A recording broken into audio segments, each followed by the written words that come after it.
नमस्कार शेतकरी मित्रांनो, स्वागत आहे तुमचे पवन ॲग्रोटेक यूट्यूब चॅनलमध्ये। शेतकरी मित्रांनो, महाराष्ट्र शासनाच्या कृषी विभागाने 8 मे 2026 रोजी नवीन शासन निर्णय जारी केला आहे। या JR भाऊसाहेब फुडकर फळबाग लागवड योजनेसाठी 2026-27 मध्ये 9,900 लाख म्हणजेच 99 कोटी रुपयांचा कार्यक्रमाला प्रशासकीय मान्यता देण्यात आली आहे। सरकारने स्पष्ट सांगितले आहे की 2026-27 मध्ये शेतकऱ्यांना फळबाग लागवडीसाठी मोठा फायदा होणार आहे। आता राज्यातील हजारो शेतकऱ्यांना फळबाग लागवडीसाठी अनुदानाचा मार्ग मोकळा झाला आहे। त्यामुळे आजच्या या व्हिडिओमध्ये आपण JR मधील प्रत्येक महत्त्वाचा मुद्दा सोप्या भाषेत समजून घेणार आहोत। निधी किती मंजूर झाला, कोणत्या प्रवर्गाला किती निधी मिळणार, सरकारने कोणते आदेश दिले, प्रलंबित अर्जांबाबत काय निर्णय घेतला आणि पुढे शेतकऱ्यांनी काय करायचं, ही संपूर्ण माहिती आजच्या या व्हिडिओमध्ये पाहणार आहोत। शेतकरी मित्रांनो, या JR मध्ये सरकारने स्पष्ट सांगितलं आहे की भाऊसाहेब फुडकर फळबाग लागवड योजना 2026-27 मध्ये राबवण्यासाठी 9,900 लाख रुपये म्हणजेच 99 कोटी रुपयांच्या कार्यक्रमाला मंजुरी देण्यात आली आहे। हा निधी राज्यातील पात्र शेतकऱ्यांना फळबाग लागवडीसाठी दिला जाणार आहे। सरकारने या निधी प्रवर्गनिहाय वाटप सुद्धा स्पष्ट केलं आहे। सर्वसाधारण प्रवर्गासाठी 90 कोटी रुपये, अनुसूचित जाती प्रवर्गासाठी 6 कोटी रुपये आणि अनुसूचित जमाती प्रवर्गासाठी 3 कोटी रुपये मंजूर करण्यात आले आहेत। म्हणजे सरकारने तिन्ही प्रवर्गासाठी वेगवेगळा निधी राखून ठेवला आहे। आता इथं एक महत्त्वाची गोष्ट समजून घ्या। JR मध्ये नमूद केल्याप्रमाणे हा निधी संपूर्ण वार्षिक तरतुदीच्या 60% मर्यादेत मंजूर करण्यात आला आहे। कारण वित्त विभागाने 2026-27 च्या पहिल्या 9 महिन्यासाठी म्हणजे डिसेंबर 2026 पर्यंत 60% निधी वापरण्याची परवानगी दिली आहे। त्यामुळे पुढे आणखी निधी मंजूर होण्याची शक्यता देखील नाकारता येत नाही। म्हणजे सध्या सरकारने पहिल्या टप्प्यात 99 कोटी रुपयांना मंजुरी दिली आहे। मित्रांनो, या JR मधील सर्वात महत्त्वाचा मुद्दा म्हणजे प्रलंबित अर्जाबाबत सरकारने घेतलेला निर्णय।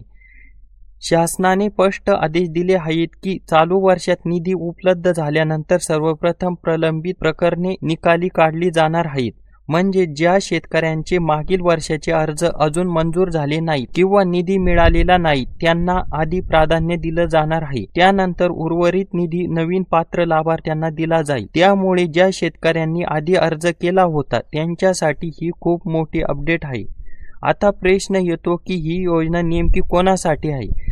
तर मित्रांनो, महात्मा गांधी राष्ट्रीय ग्रामीण रोजगार हमी योजनेत पात्र न ठरणाऱ्या शेतकऱ्यांसाठी राज्य शासनाने ही योजना सुरू केली आहे। म्हणजे जे शेतकरी इतर योजनांमध्ये बसत नाहीत त्यांना फळबाग लागवडीसाठी आर्थिक मदत मिळावी, हा या योजनेमागचा मुख्य उद्देश आहे। या योजनेअंतर्गत आंबा, मोसंबी, संत्रा, डाळिंब, पेरू, चिकू, सीताफळ अशा विविध फळपिकांसाठी अनुदान दिलं जात। मित्रांनो, अनेक शेतकरी विचारत आहे की या योजनेसाठी अर्ज कुठे करायचा? तर या योजनेसाठी अर्ज MahaDBT फार्मर पोर्टल वरून केला जातो। तसेच काही वेळा तालुका कृषी अधिकारी कार्यालयामार्फत देखील प्रक्रिया केली जाते। अर्ज करताना आधार कार्ड, 7/12 उतारा, 8 बँक पासबुक आणि इतर आवश्यक कागदपत्रे लागतात। त्यामुळे सर्व कागदपत्रे आधीपासून तयार ठेवणं खूप गरजेचे आहे। JR मध्ये सरकारने आणखी एक महत्त्वाचा आदेश दिला आहे।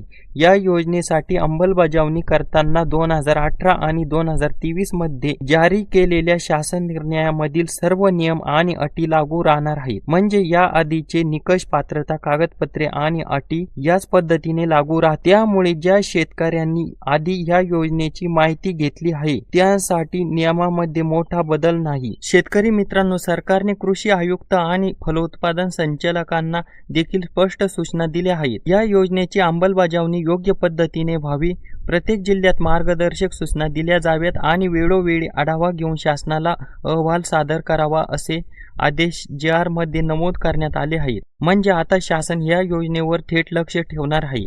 JR मध्ये आणखी एक महत्त्वाचा मुद्दा सांगण्यात आला आहे।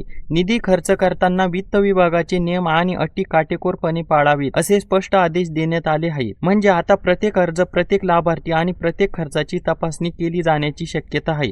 त्यामुळे शेतकऱ्यांनी अर्ज करताना योग्य माहिती आणि योग्य कागदपत्रे देणं खूप गरजेचे आहे। शेतकरी मित्रांनो, हा JR शेतकऱ्यांसाठी खूप मोठा दिलासा मानला जात आहे, कारण गेल्या काही दिवसांपासून अनेक शेतकरी या योजनेच्या निधीची वाट पाहत होते। आता अधिकृतपणे निधी मंजूर झाल्यामुळे पुढील प्रक्रिया वेगाने सुरू होण्याची शक्यता आहे। विशेष म्हणजे प्रलंबित अर्जांना प्राधान्य दिलं जाणार असल्यामुळे अनेक शेतकऱ्यांना मोठा फायदा होऊ शकतो। शेतकरी मित्रांनो, पुढील व्हिडिओमध्ये आपण या योजनेसाठी अर्ज कसा करायचा, ऑनलाईन फॉर्म कसा भरायचा आणि कोणती कागदपत्रे अपलोड करायची आणि अर्ज करताना कोणकोणत्या चुका टाळायची याची संपूर्ण माहिती स्टेप बाय स्टेप पाहणार आहोत। त्यामुळे आपल्या पवन ॲग्रोटेक यूट्यूब चॅनलला आत्ता सबस्क्राईब करा, म्हणजे पुढचा महत्त्वाचा व्हिडिओ तुमच्यापर्यंत सर्वात आधी पोहोचेल। शेतकरी मित्रांनो, हा होता भाऊसाहेब फुडकर फळबाग लागवड योजनेचा नवीन JR बद्दलचा संपूर्ण तपशील। व्हिडिओ आवडला असेल तर लाईक करा, शेअर करा आणि प्रत्येक शेतकरी मित्रांपर्यंत ही माहिती नक्की पोहोचवा। धन्यवाद शेतकरी मित्रांनो।